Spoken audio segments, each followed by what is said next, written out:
This video is unedited. No BS, no fluff, just pure value. If you're here for a shortcut or a get-rich-quick scheme, the video is not for you. But if you're tired of getting wicked out of positions that otherwise would have worked, and tired of trades hitting your stop loss and then immediately reversing and going towards your take profit, I'm going to show you exactly how I avoid that and place my stop loss at the perfect position almost every single time, with confidence and logic and understanding price action. But I'm not here to waste your time, so let's jump straight onto the charts. Now, most traders are placing their stop loss on one of these things. They place their stops based on risk to reward, dollar value, fixed pips, or incorrectly below structure. So if you're someone who's placing your stop loss based on a specific RR or a specific dollar value, this is just completely wrong, and we need to fix that. A stop loss is not a safety net for you. It is not something where you can say, okay, I only want to risk $100, so where should I put my stop loss? Okay, I'm going to put this order size, $100 is right there, cool. That's completely incorrect. The same with fixed pips. I've had so many people come to me and say, okay, cool, I have a 20 pip stop loss on every trade, and I'm keep getting stopped out, and why is that? Because you're not adapting to the market, okay? Throughout this video, I'm going to show you exactly how you can adapt your stop loss to the market in order to actually get the correct stop loss. Now, other traders have it 50% right, and they place their stop loss below structure because they understand what a stop loss actually is, which I'm going to come to in a minute. But they're doing it incorrectly. So even if you are trying to do it the correct way, most of the time you are going to be placing it incorrectly. And I'm going to show you right now exactly why that is. But first of all, what is a stop loss? Well, a stop loss is not your safety net, okay? Like I said, it is not a dollar value that you're protecting. It's nothing to do with the amount of risk on the table, okay? The market does not care about how much you're risking. There are people in the market that are risking $10,000 a trade, $1 million a trade, and then there's people that are risking $10 a trade. Now, they might have the exact same stop loss. So the market does not care exactly where that is or how much money there is. They care about where the orders are. Now, next up here, a stop loss is obviously not optional, right? And I'm going to tell you why. A stop loss is your invalidation point. So your invalidation point essentially means the area where your trade now becomes invalid. So let's say that we're in buys, for example. Let's just drop down here. Let's say that we got in buys. Where do these buys become invalid? And that is essentially the premise of today's video and how we have to figure that out. Contrary to popular belief, a stop loss does not protect your capital. Everyone says, oh, you must protect your capital by a good stop loss. And yes, that is true. The stop loss is not what's protecting your capital. You work out your stop loss and then you work out your position size based on protecting your capital and good risk. A stop loss is purely the invalidation point for your trade. So where does that trade now become invalid? So how exactly do I figure out when this trade becomes invalid? Well, there's absolutely a number of reasons how I do that, and I'm going to take you through them all step by step. Now, I'm going to say that we got in a position based off of this candle close right here. So we've just got into buys off of the next candle open. Where do you think this stop loss is going to be valid? Well, there's a number of ways that we can work this out, and we need to pick the correct one for each situation. Now, the first way that we can place our stop loss is based off of market structure. So we're looking at right now a bullish market trend, and we are seeing a continuation to the upside just like this. So if this market is continuing up with higher highs and higher lows, where would that trend then become invalidated? Well, the trend would become invalid if we closed below those lows, okay? So once we start to make lower lows, that's when that trade becomes invalid. So in that case, you can place your stop loss below the most recent low right down here, and that is going to be essentially a valid stop loss because once you break that low, you are now continuing down with market structure. But as I'm going to get to later and explain to you on how you decide your stop losses, this is a very large stop loss. So we're probably not going to be able to take this one for this situation right here. Now, whilst it works for some, like I said, you need to be picking and choosing which one works in your specific occasion. So since the market structure stop loss is too big right here, what do? We move on to the next one. Well, what else can we use here? We can use the previous candle low. And why can we use that previous candle low? Because again, on the lower time frame, that is another example of market structure on the smaller time frame. But instead of having to drop down, all we have to do is look at that previous candle. Now, if that candle gets broken, you see right here, we have a market structure shift on the lower time frame right there, and that would most likely lead to a higher time frame market structure shift and a continuation back to the downside. So those two that I've just shown you there are realistically the easiest ways to find your stop loss. Now, if neither of these work for reasons I'll talk about later, we can look at other ways to actually pick our stop loss. Now, the next one I'm going to show you is using previous liquidity levels. So let's go to the left in this example right here, and we can look at every time that we've closed around the same area area, where did we come and grab our liquidity? Well, as you can see, we've closed here. And where did you need to go before you made the push up every single time? And this will give us a valid liquidity zone in order to be able to actually find out where we should place our stop loss. So you can see right now that we've come down and grabbed liquidity from here, from here, from here, and from here, as well as just here when we close the exact same level. So all we have to do is place a nice little zone between all of these wicks right there. And you can see very, very clearly right now that we have a wick area where price has tapped into in the past before continuing upwards.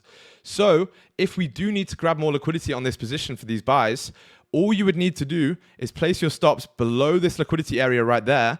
And you should be okay, bearing in mind that we've rejected every single time before the bottom of this zone. So you should be good and grab liquidity from there and then continue back up. Now that is the third example of a stop loss using previous liquidity levels. And essentially what that shows you is if you are in the wrong direction or if price has not grabbed enough liquidity for you to actually continue up yet, you're placing your stop loss below where that liquidity grab should be in order to protect your position. Now, if price rips a lot further down, then guess what? Most likely you're in the wrong direction and that trade is then invalidated. So as you can see from the first three examples, we are placing our stop loss below the area of invalidation. If you're in buys and there's a market structure shift to the downside, that is again a bearish confirmation and that is invalidating your buys. The same with the lower time frame break of the current candle wick. Again, a lower time frame market structure shift to the bearish side, which invalidates our buys. And the same with the liquidity levels. Placing our stops below an area of liquidity means that if you do close below that level, you are then actually coming to a point where we are probably not grabbing liquidity anymore for the buys back up, and we've actually most likely grabbed liquidity above to continue back down. So you see now immediately how I'm placing my stops in order to actually prevent the trade from becoming invalid. And we are okay accepting a loss, knowing we are minimizing the downside to our position if we are in the wrong direction. Now, before I move on to using time frames on your stop losses, as well as how to go break even, I'm going to show you the final actual way that we place our stop loss. Now, this one is a lot simpler, but it's purely based off of rejection areas in the past. So as you can see right now, we closed above our level right there, and we've decided to take buys. But if you look in the past, every time when we close above this level, even if we were wrong on this position immediately and price needs to continue back down further, what you can actually do is manage your trade off of closures. So you can see right here, we have a very strong support level. And if price was actually to come back down right now and do something like this, where we came back down and pushed towards this level, we would now know that, okay, the trade might still be in the right direction, but we just need to reject off of this support level. So with that being said, what we can actually do is place our stop loss a little bit below that level, below the liquidity areas, as I previously told you, and then manage the trade off of closures. So if instead of bouncing off of this position like this and continuing up, if instead of that, we actually decided to close below this level and you haven't hit your stop loss yet, guess what you can do? You can manage your trade by just waiting for a closure below and closing it manually. Now, how do we decide which one of these 4 stop loss variants to use? Well, there's a number of ways to do this. The first of which is deciding which one is too large or which one is essentially too far away from your entry point to the point where you're actually putting too much risk on the table. If you see here, we have got a large amount of room all the way down to the bottom of this candle here in order to actually place our stops below the liquidity area. Now, the same thing applies if we look at a market structure shift. The last low that we actually put in on that 1 hour time frame is all the way down here. So these two are obviously extremely invalid, bearing in mind our take profit for that trade might only be somewhere up here. So this is going to give you a terrible risk to reward, and it's going to essentially put too much risk on the table for your position. So what do we have left? Well, we have simply the previous candle low. And we understand that if enough liquidity has been grabbed, we are okay to continue up throughout this position. Let's see how this one plays out. As you can see, you break market structure to the downside, and then what happens? Well, you push straight down and you are continuing down right now. So you know that you've broken market structure. Now you've made a lower high here, and this price is looking to continue all the way down. So now we know our trade is invalid. But most importantly here, we've actually saved ourselves a significant amount of capital, because even if we decided to go with a stop loss below the level or below the previous structure point, we still actually would have got stopped. So instead of risking this amount, we ended up risking a much larger amount and still would have got stopped out. But if you actually look at what plays out after this candle, you can very clearly see that you are now actually continuing back up after you got stopped. So here's where my next lesson comes into play. If we are trading with the bias, I want you to actually be a lot more lenient with your stops. Now, I'm not saying take massive positions like this, but what it does mean is if you are trading with the bias, you can give your trade a lot more breathing room and expect it to play out. Now, why is that? Now, as you can see, if you're taking buys in a bullish market, even if you get the wrong entry right here, you still have a chance to continue and survive in that trade because you're trading with the trend. Now, if you're trading against the market, let's say that we're looking for buys in a bearish market, what actually happens? Well, even if you get the best entry, you're still likely to actually suffer. And if you have a large stop loss, you're only actually going to get stopped out even more and risk more capital. So the best thing you can do if you're trading against the trend is have a super tight stop loss, as well as going to break even extremely fast. And if you're trading with the trend, you can give your position a lot more breathing room because you know that the higher time frame direction is in your favor and you are likely to succeed in the position despite the fact you might not have got the best entry. Now, on the topic of moving your stop loss to break even, I want to talk to you about one of the most efficient ways to stop yourself from hitting stop loss, which is actually pushing that stop loss to break even. Now, this is something that's going to allow you to actually come into profit in a trade and understand where that trade actually could likely reverse against you in order to actually stop yourself from taking unnecessary risk and move your stop loss to break even, protecting your trade. Now, where do I actually move my stop loss to break even? The first way you can do this is very, very simple, and it's based off of rejection areas. Now, as you can see, throughout these pushes, we have strong rejection areas, which we are continuing up to. So let's say we got in a trade right now and we got in some buys based off of this breakout above this minor level here. That's a great trade. And this is one that I probably would have taken if it was during my session. But as you can see, our stop loss would be below these lows here. Very, very clean position. What happens when you get up to our rejection area? Well, as you can see to the left, we have these levels here, which we've bounced off of a number of times. Now, if we see in the past that we've bounced off these levels quite a few times in the past, why would we not be protecting our capital at that point? Because we understand that price can actually reverse and reject. So what we're going to do is the moment we tap into our level right here, all we're going to do is put our stop loss to break even at that point, close some partials, and then guess what you see happening here? You reverse and you actually break the lows again before making the move because you obviously needed more liquidity. Now, I've made videos on where I push my stop loss to break even in the past, so I'm not going to go into too much detail here because I want to keep this video focused on your stop loss positioning. But putting your stop loss to break even, like I just showed you, is a very, very good way to stop yourself from actually hitting your total stops because you understand where the market might start to turn against you. Now, the final point I want to note here, which is very, very important, is understanding time frames in your trading. So let's say, for example, that we got into a 1 hour position. What are we not going to do here? We're not going to be placing our stops based on the 5-minute or the 15-minute or even the 30-minute.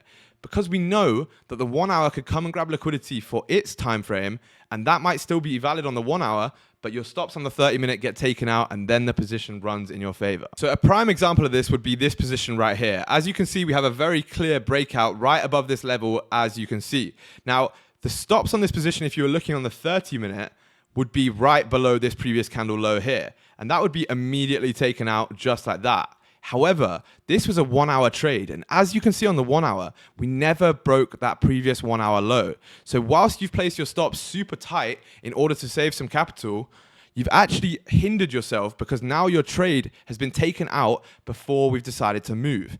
What you actually need to do is make sure that if you're taking the trade on the 1 hour, your stops are placed on the 1 hour. Below that previous low, extremely valid stop loss. And what happens? Yes, you come into a little bit of drawdown, but then the trade continues to run right the way up to your position. And this is a prime example of two things right here. Using the correct time frame for your stop loss, and secondly, not suffocating your trade, okay? I'm all for managing risk, okay? I'm all for protecting our downside, protecting our capital. But guess what? If you push your stop loss too tight on your position, the only thing that's going to happen over and over and over is you're going to get wicked out before price actually makes that move in your favor.